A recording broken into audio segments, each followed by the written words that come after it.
O número de crianças confusas sobre o próprio sexo está explodindo. E você, quer que o seu filho faça parte dessa estatística? Acredito que não, pois a ideologia de gênero desconstrói a identidade humana por onde ela passa. Você sabia que na Inglaterra, nos últimos 5 anos, subiu 1000% o número de crianças que se submetem a tratamento transgênero? E na Escócia, mais de 500% apenas nos últimos 4 anos?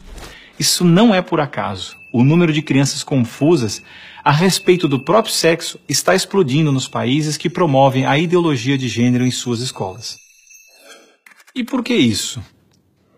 Simples. A ideologia de gênero afirma que ninguém nasce homem ou mulher, mas que cada um deve construir sua própria identidade. E se é assim, todas as crianças devem experimentar todas as formas de sexualidade possíveis até encontrarem um gênero para si mesmas. Como isso se daria? Através de materiais didáticos e uma nova pedagogia voltada para a desconstrução sexual.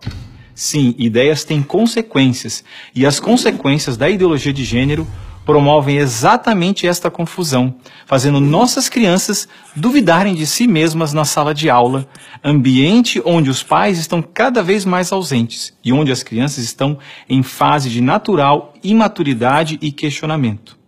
O que muitos escondem é que existe uma verdadeira indústria do gênero por trás de toda essa confusão e que está organizada para destruir nossas famílias.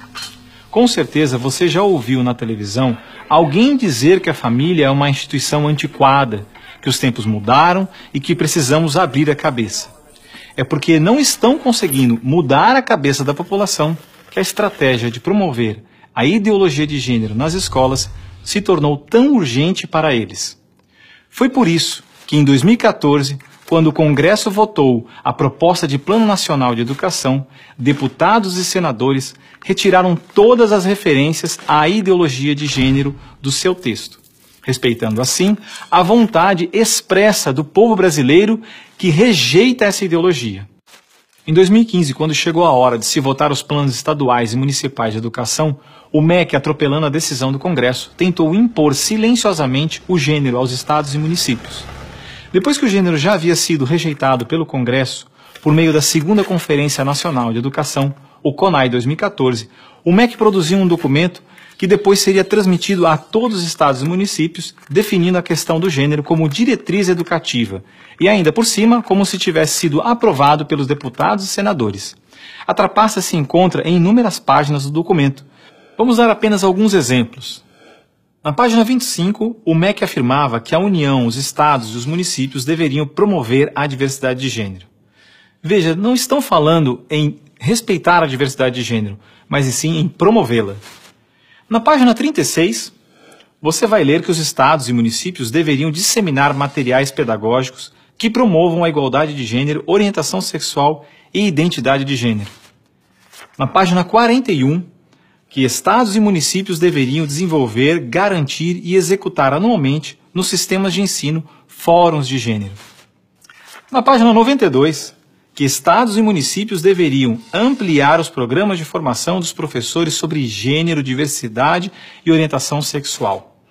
Mas vejam, assim como eu, milhares de pais e professores lutaram democraticamente contra o documento em nossas câmaras municipais.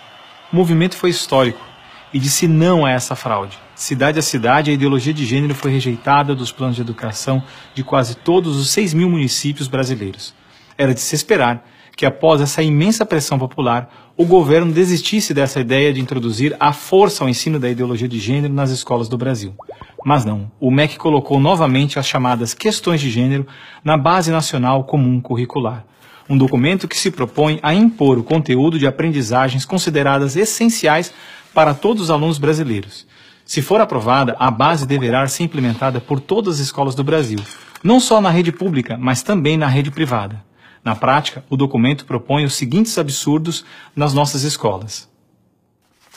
Na página 159, está escrito que o professor de artes deve desenvolver as aulas discutindo experiências corporais, pessoais e coletivas, de modo a problematizar questões de gênero e corpo.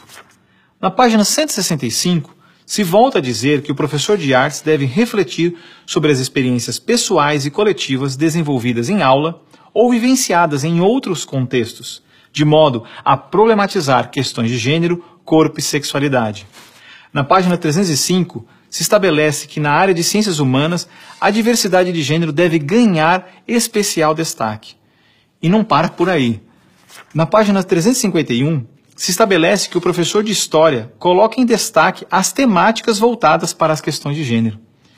Na página 378, se estabelece que o professor de História trabalha em aulas questões de gênero, anarquismo e protagonismo feminino, mostrando as transformações ocorridas no debate sobre as questões de gênero no Brasil durante o século XX.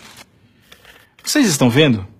A ideologia de gênero está presente no documento, é explícito, e o governo brasileiro demonstra com isso ignorar a vontade popular. Se a base for aprovada, terá valor de lei e será obrigatória. A ideologia de gênero será imposta de forma autoritária como a única moral permitida, quer os pais queiram ou não. Mas o que diz a nossa Constituição? Diz que a educação é dever do Estado e da família, e que o Estado deve criar todos os meios legais necessários que garantam à família a possibilidade de se defender contra qualquer programa, prática ou propaganda que contrarie o respeito aos valores da família. E ainda mais, o artigo 26 da Declaração Universal de Direitos Humanos diz que os pais têm prioridade de direito na escolha do tipo de educação que será ministrada a seus filhos. Não vamos aceitar a imposição deste absurdo sobre os nossos filhos. O governo pretende aprovar a Base Nacional Comum Curricular ainda este ano de 2017. Por isso, pare, reflita e nos ajude enquanto ainda é tempo. E compartilhe esse vídeo com pais, professores, diretores de escola, vereadores, lideranças de sua comunidade. Ninguém pode ficar indiferente. A ideologia de gênero deixa marcas que ficam para sempre.